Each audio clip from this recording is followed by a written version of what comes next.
It's on the front right here. Congratulations on the victory. Before we get into the actual fight, physically, how are you feeling after that? We see the ice, the crutches and everything. Yeah, I'm a little bit beat up, but it's to be expected. It happens every fight. At media day, you said, you wanted this fight. You were excited about this because of what Slavoclaus could bring to you and just how tough he is. So I know you expected a war, but did you expect a fight like that here in Sydney? I expected myself to grapple a little bit more, but when I was in there, I just felt very comfortable on the feet.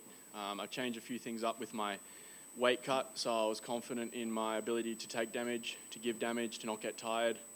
And most importantly, I just had fun. So when I'm having fun, I like to strike. You said you thought you would do a little bit more grappling. Was that because of what he brought to the table, or is it something you had been working on? Why did you think you'd do more grappling in this one? I just expected him to expect me to only strike. I think everyone thinks I'll only strike because I've only shown my striking. So it's like to be expected, right? So yeah, I thought it'd be a good opportunity. Every time I've spoke with Anik and that before the fight, they've always asked me, why don't you grapple more? And I've said I want to keep it up my sleeve for the right fight. This wasn't necessarily that fight in the sense of just taking him down and looking for the sub only, but it was a good opportunity for me to mix it up. And I think I did it at the right times. I could feel him starting to get stalkerish. He puts people on the fence. He gets his head low, and I could see he was like looking to put me out. So disrupt, go underneath. Doesn't even need to finish the takedown. Just reset, go back to the center, and throw him off a little bit. Seemed like you had him pretty tight in the submission. I think it was the first round. It was kind of an awkward position. How tight was that? And were you surprised he popped out? Yeah, he did a good job of going belly down there for the DAS. Something weird was going on with his hand too. I can't quite remember. He was doing something weird. I remember looking at it thinking, what's he doing here? And it was creating space. So yeah, I couldn't finish that, but it's all right. I stayed on top and got some control time. Did anything in there surprise you? Because I think, near the end he started to pick it up like we've seen him do. But anything in there kind of catch you off guard? I could feel him grabbing my ankle when he was on top, and I could hear his coaches telling him to sit for it. And I was like, oh, come on, guys. Like, my legs are so long. It's such a fast sit.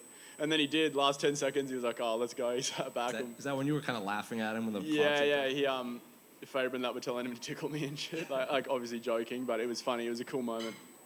Like you said, your first few fights in the UFC was primarily a striking affair, and you showed your grappling in here. Do you think you've kind of put the division on notice? Because, Quinlan was in here, and he was talking about this division. There's a lot of fighters in the top 15 that are reaching the end of their careers. Yeah.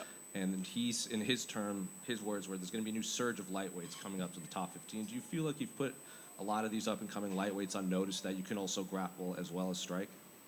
Yeah, I don't think that fight shows all of it. I mean, I've been grappling for twice as long as I've been striking. That's what I started in.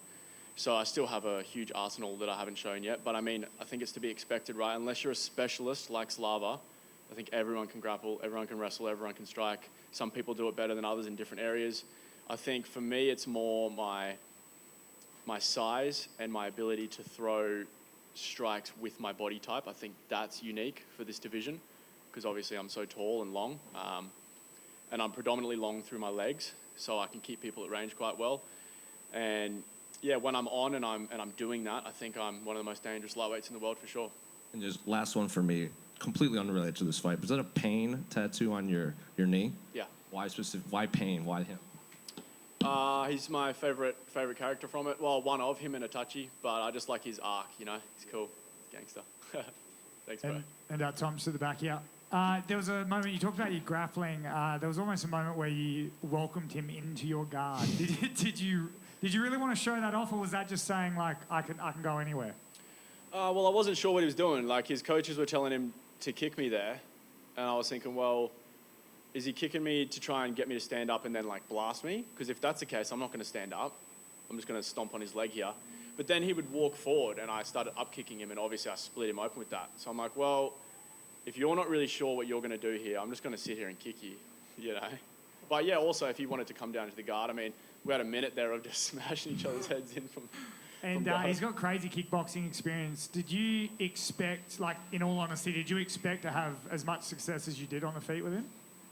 I wasn't sure. Like, obviously, I know how good of a striker I am, but I've never fought someone like that. I mean, I train with guys who are that level and beyond, but training's always different, right? To do it under the lights with all those people out there is, I guess that's why this fight is so important to me, because I got to find out that I can do that. And finally, is it the first time going up against an opponent where, I mean, you mentioned having almost a bit of fear when thinking about it. Is this the first time you've almost been sort of scared going in against an opponent? I wouldn't say scared, but I always have a healthy amount of fear and respect for my opponents. Like, I know what can happen. But for him, there was a little bit of an extra touch, obviously, for who he is and what he's done. And it's like, skill for skill, I know why the UFC put this fight together. Like Dana said it on that video, you know, it's two strikers going to punch the shit out of each other. So it's like, one of us is probably going to drop. I hope it's not me. So I changed some things up in my approach to my weight cut, and yeah, it wasn't me. What were the things that you've changed up?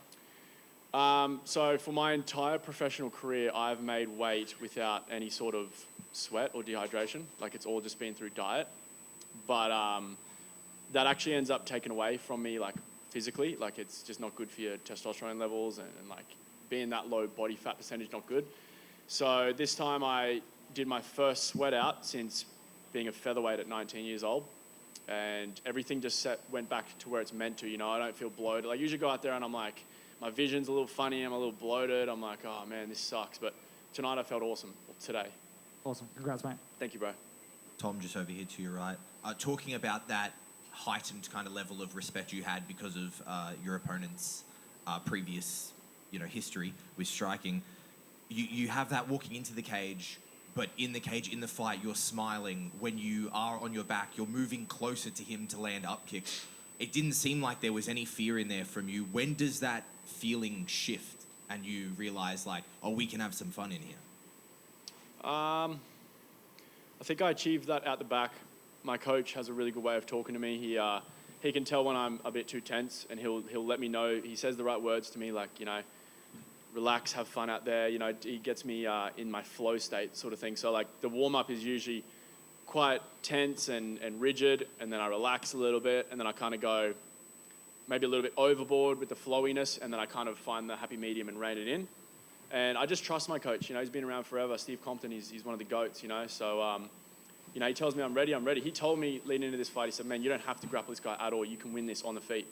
And I believe what he says more than what I believe I think. So if he tells me that, then that is truth to me. And you're a man who comes in very focused, but you're speaking to us now, and it kind of feels like there has been a bit of weight lifted. How are you feeling like after the fight? Is there a bit of relief now we're on the other side of it? Yeah, I mean, I love being in camp. I love having that pressure. But also it's like, out the back you also hate it. You're like, oh, I can't wait for this to be over. It's such a weird thing. It's such a weird emotion. Now I like feel a little bit like I won, but I feel a bit weird, like it's over. Everything I've been working for this whole time. My last fight was 5 months ago. I got straight back in the gym. I wasn't like as happy as I wanted to be with that performance, so I got straight back in the gym and started chipping away, and here we are, and now I'm happy, but I'm going to watch it back, and I'll probably be disappointed with a bunch of different things, and just an endless cycle. But it's good because the whole time I'm growing as a person. I'm learning. I'm trying to be a better person every day. Awesome. Congratulations. Thank you, bro. Hey, Tom. Just the middle here. How zoned in are you when you're doing that walkout? Do you hear the Aussie crowd kind of cheering you on, or are you so zoned in you don't hear anything, and therefore it doesn't really matter where you fight? Or do you notice that crowd?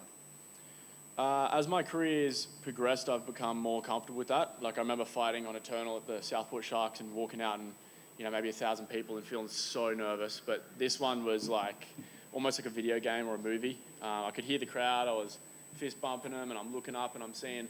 I remember in Perth looking up and seeing the crowd and being a little bit intimidated by that. This time I looked up and I was like, oh, this is awesome. Like, it felt like a movie. Thanks.